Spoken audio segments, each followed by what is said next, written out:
सुटला 33 या मैदानातील सुटला आणि 33 मध्ये सुंदर अशी लढत चालू आहे. कोण होतोय 33 चा गट विजयी. अतिशय सुंदर अशी लढत चालू आहे. कोण होतोय सेमीला पात्र.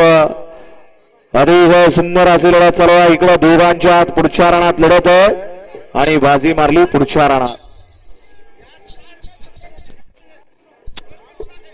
खाली बस जरा. गट क्रमांक 33 चा निकाल तास क्रमांक 3 वर दल्लवाडी गांधी पिस्तूल पर्वत पटेल यांचा घरचा असाच अर्जुन आणि युवराज चौमले यांचा अर्जुन. या गाडीचा 1 नंबरला विजय गाडी मालकाचं चालकाचं हार्दिक अभिनंदन.